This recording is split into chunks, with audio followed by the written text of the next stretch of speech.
Good morning, friends. Myself Kedar Badeka, and today uh, we start the another new chapter, or the fourth chapter of Basics of Industrial Engineering. In the previous series of the lecture, we discuss about the various principles of the plant layouts and what are the factors which is affecting during the plant layouts. So, what kind of the things we should consider when we are designing the plant layout, and what are the factor which is influences during the plant layout selections or the planning. So, the basic things about the plant layout we will discuss in the we was discussed in the previous series of the lecture. So in today's lecture we start the discussions on the plant layout with the types of plant layout. There are basically four types of the plant layout, and we discuss one by one with the processing orders, right? So let's start the discussions of the types of the plant layout.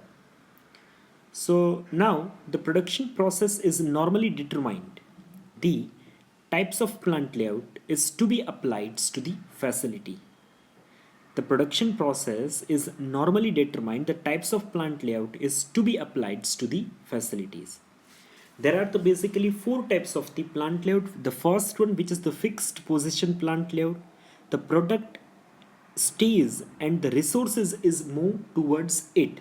वहाँ पे क्या होता है कि fix position जो है उस तरीके का लेआउट जो है उसमें जो प्रोडक्ट जो है वो स्टे रहती है, वहाँ पे स्टेबल रहती है, and the resources which is moves towards the product. जैसे आपका एयरक्राफ्ट हो गया, फिर आपका शिप हो गया, जहाँ पे शिप जो है वो एक ही जगह एक डॉक के अंदर जो है वो मैन्युफैक्चरिंग होती है, और आपके रिसोर्सेज आपके जो भी आपको इक्विपमेंट चाहिए, जो भी आपको रिसोर्सेज चाहिए, वो जो है वो सब आपको जहाँ पे शिप बन रही है वहाँ पे आपको लेके जाना पड़ता है. सो इसको फिक्स्ड पोजिशन प्लांट लेआउट जो है वो बोला जाता है. The second which is the product oriented plant layout. अब प्रोडक्ट ओरिएंटेड प्लांट लेआउट के अंदर क्या होता है? The machineries and materials are placed following the product path. यहाँ पे प्रोडक्ट बेस्ड के अंदर अथवा तो प्लांट लेआउट के अंदर इसको प्रोडक्ट लेआउट और द प्लांट लेआउट दोनों बोला जा सकता है. तो इसके अंदर machineries and the materials are placed followings to the product path. वो जो आपकी मशीनरीज और द मटेरियल्स है वो उस प्रोडक्ट पाथ के अंदर जो है वो एडजस्ट किए जा सकते हैं. Now the process oriented part और of the plant layout which is also called as a functional plant layout, where the machinery is placed according to what they do and material go to them. अब यहाँ पे जो machineries है यहाँ पे इस तरीके से अरेंज की जा सकती है कि उसके ऊपर क्या क्या प्रोसेसिंग करनी है और कैसे मटेरियल्स जो है वो मूव करने वाला है टूवर्ड्स इट. तो इस तरीके से जो है वो प्रोसेस ओरिएंटेड प्लांट लेआउट के अंदर अरेंजमेंट होता है. तो पहला हो गया आपका फिक्स, दूसरा हो गया आपका प्रोडक्ट लेआउट, तीसरा प्रोसेस लेआउट, उसको फंक्शनल लेआउट भी बोल सकते हैं, और fourth which is the combined layout. अब कंबाइंड लेआउट के अंदर क्या होता है? तो कि कंबाइंड लेआउट के अंदर the combined aspect of both the process and product is layout. यहाँ पे दोनों प्रोडक्ट लेआउट और प्रोसेस लेआउट दोनों का जो है कॉम्बिनेशन होता है उसको कंबाइंड लेआउट जो है वो बोला जाता है, right. So we start the discussions one by one with the depth manners, right? The first one which is the product layout और line layout. इसको product layout भी बोल सकते हैं, line layout भी बोल सकते हैं. Under this, the machines and the equipments are arranged in one line which is depending upon the sequence of the operation which is to be required for the product. इस plant के अंदर इस तरीके के लेआउट के अंदर जो है वो आपके मशीन्स और इक्विपमेंट्स है वो एक ही लाइन के अंदर अरेंज किए जाते हैं, जिस हिसाब से इसके ऊपर जो है वो सीक्वेंस ऑफ ऑपरेशन हम लोग करने वाले हैं. जैसे आपका एग्जांपल हो गया ऑटोमोबाइल इंडस्ट्रीज. एक जगह से कार जो है वो स्टार्ट होती है, फिर चेसिस, और चेसिस के ऊपर बोनेट, बोनेट के ऊपर इंजन, इंजन के ऊपर जो उसके दरवाजे, वो सब एक वन बाय वन लगता जाता है एक ही लाइन में, और लास्ट पे कार पूरा असेंबल होके खत्म हो जाता है. The material which is moves from one workstations to the another workstation which is sequentially without any backtracking or the deviations. Under this, the machines are grouped in one sequences. Therefore, the materials are fed into the first machines and finished goods which is travel automatically from machine to machines. यही चीज़ आपको यहाँ पे बताने की कोशिश की गई है कि मशीन जो है, जो यहाँ पे आपका प्रोडक्ट जो है वो एक स्टेशन के ऊपर आप लगा दीजिए, फिर आगे वो चलते चलते जो है वो मशीन टू मशीन जो है वो मूव होता जाएगा, और लास्ट में जो है वो आपको एक रो मटेरियल के जहाँ से स्टार्ट हुआ था वहाँ से आपको एक फिनिश्ड प्रोडक्ट जो है वो मिलेगा. The output of one machine which is becoming as a input to the another. जो आपका पहले मशीन का जो आउटपुट था वो आपका नेक्स्ट जो मशीन रहेगा उनका इनपुट हो जाएगा. Is it clear? So we move forward with the further. So product layout की अगर बात कर रहे हैं या फिर लाइन लेआउट की बात करें, तो product layouts are used to achieve a smooth rapid flow of large volume of the goods of customers through a system. ये जो है वो मास प्रोडक्शंस के लिए, जहाँ पे लार्ज वॉल्यूम के अंदर प्रोडक्शन करना है, ऐसे एप्लीकेशंस के लिए ये ज़्यादा यूज़ होता है. The product layout is setup a productions equipments along a product flow line, and the work in the progress which is moves along this line past workstations.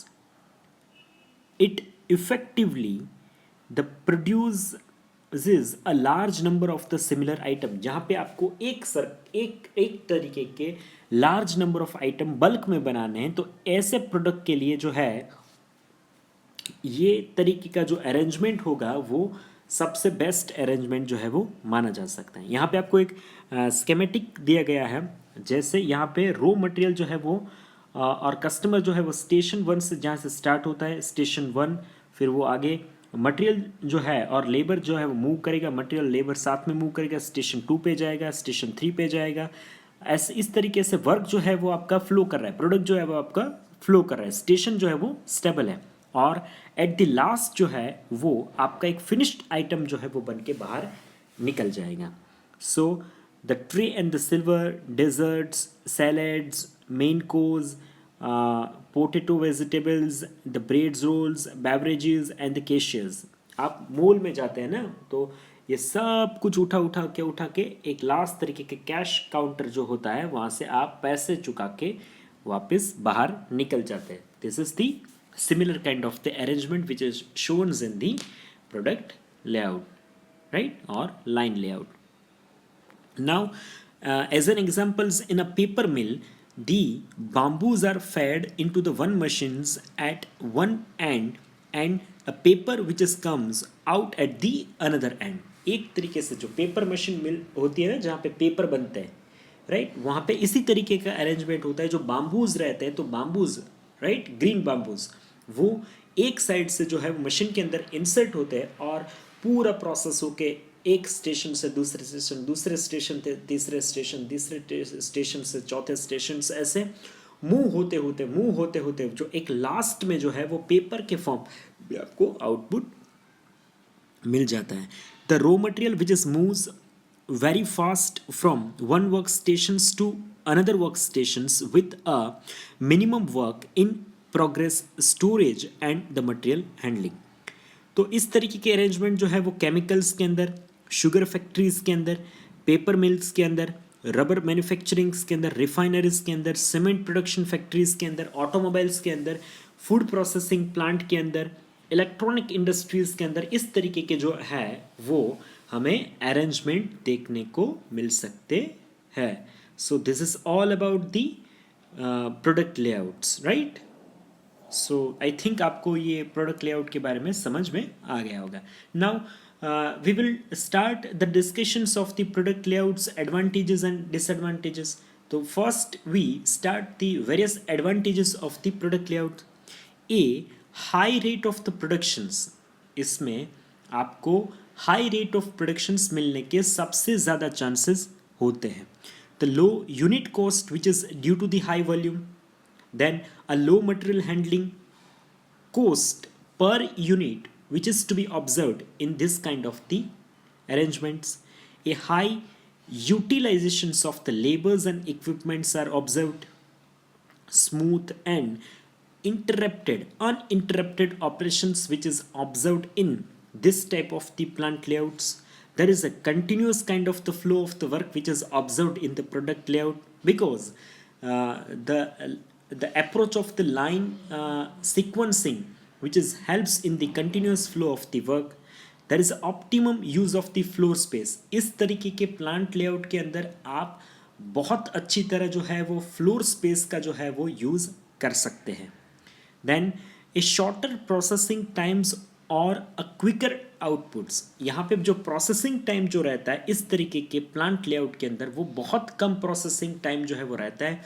उसके सामने जो है, अगर आप उसी चीज़ का ऑपोजिट सोचे तो उसके सामने यहाँ पे जो है वो कम प्रोसेसिंग टाइम के अंदर आपको बहुत ज़्यादा आउटपुट मिलने के चांसेस रहते हैं.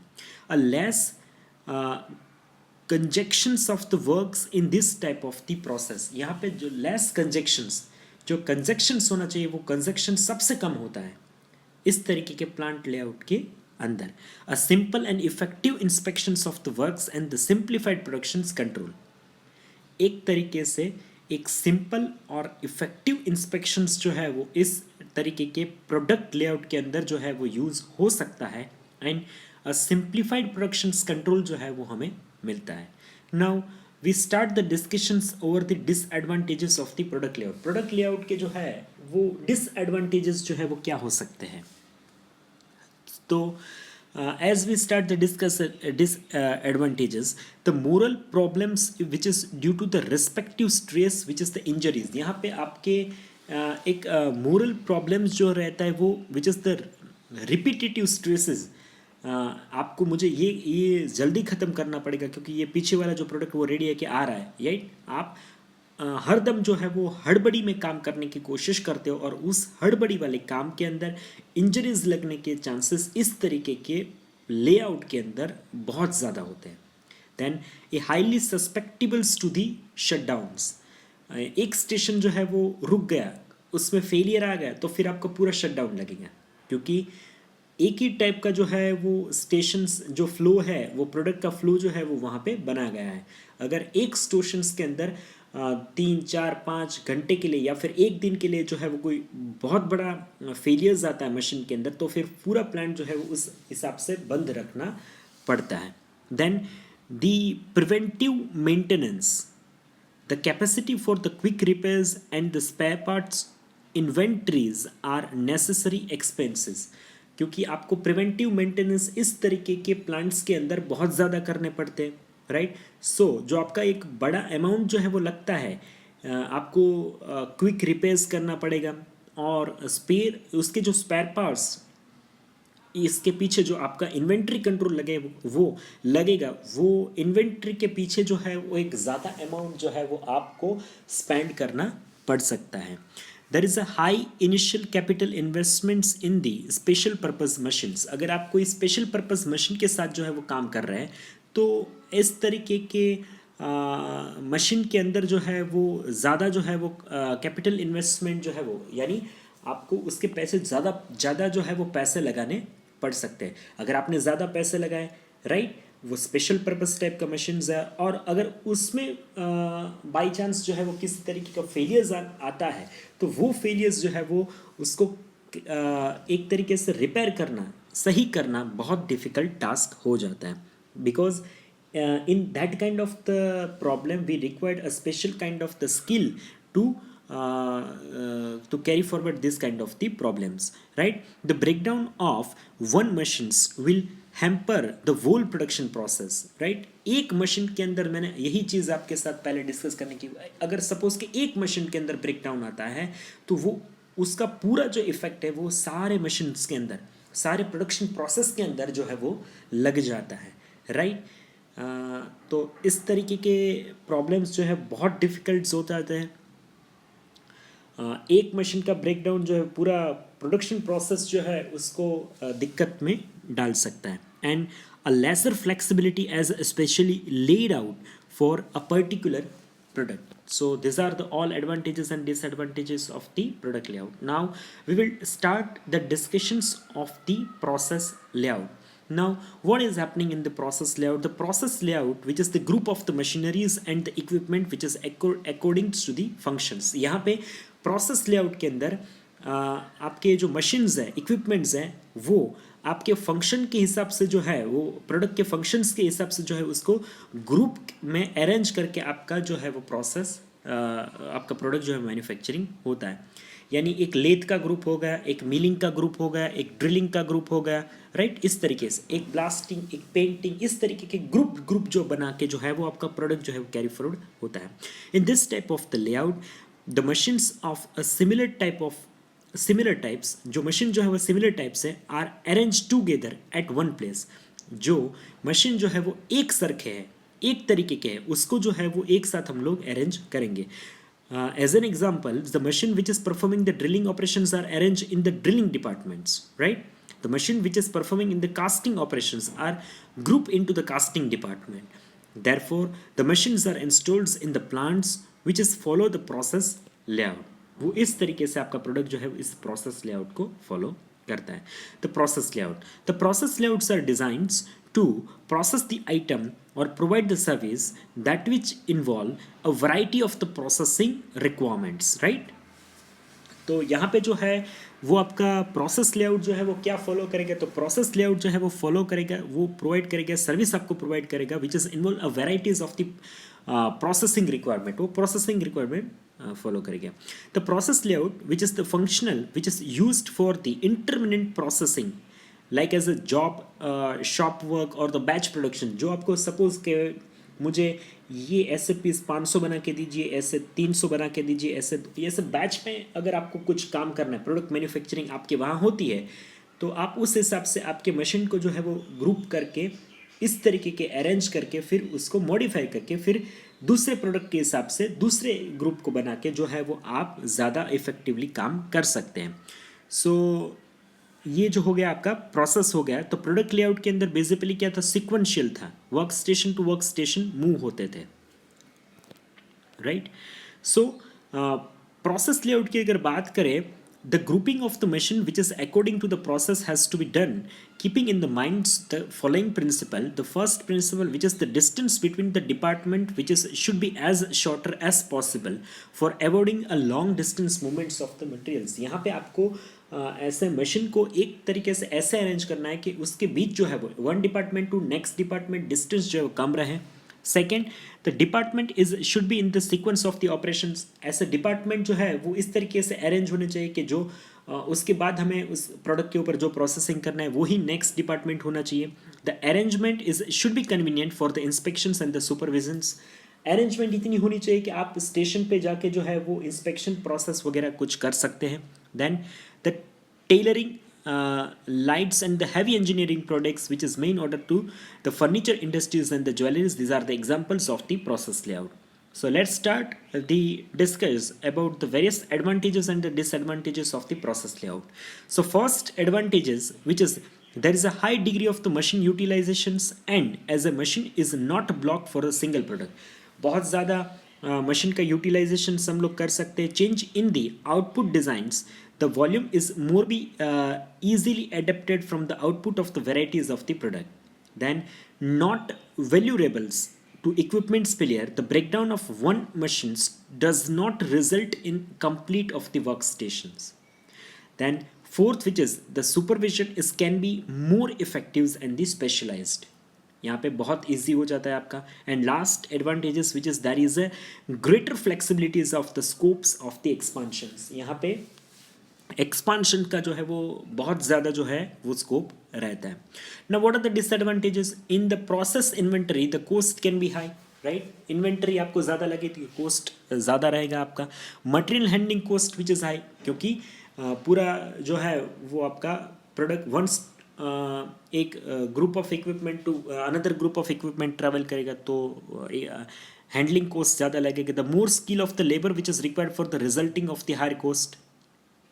the time gap or a lag in the production which is higher, the work in the progress inventory is high, needing greater storage of the space, ज़्यादा storage space जो है वो required है ऐसे batch production work के लिए, and a more frequent inspection is needed which results in a costly supervision. यहाँ पे आपका supervision जो है वो थोड़ा ज़्यादा जो है वो costlier हो जाता है.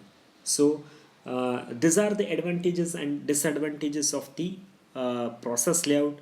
So in this lecture, we start the discussions of the various steps of the plant layout. There is a basic four types of the plant layout. First, which is the product or the line layout. Then second, which is the process layout. Third, which is the fixed layout. And fourth, which is the combinations of the product and process layout. So in the first series of the discussions in the today's lecture, we discuss the product line layouts or the process layout, right? In the next series of the lectures, we will discuss the next another two types of the layouts in the next lectures. So in today's lecture, we discuss the two layouts, which is the product and process. If you have any kind of the queries, doubts, questions regarding this two process chart, right, this two process layout, you can ask me your questions or doubts in the comment sections. I will definitely sure or solve this your queries and doubts in the next series of the lectures. After watching these lectures, you have to write your enrollment numbers in the comment sections, which is counted as a online attendance for your this semester. So this is all about the today's lecture. Thank you so much for watching this lecture.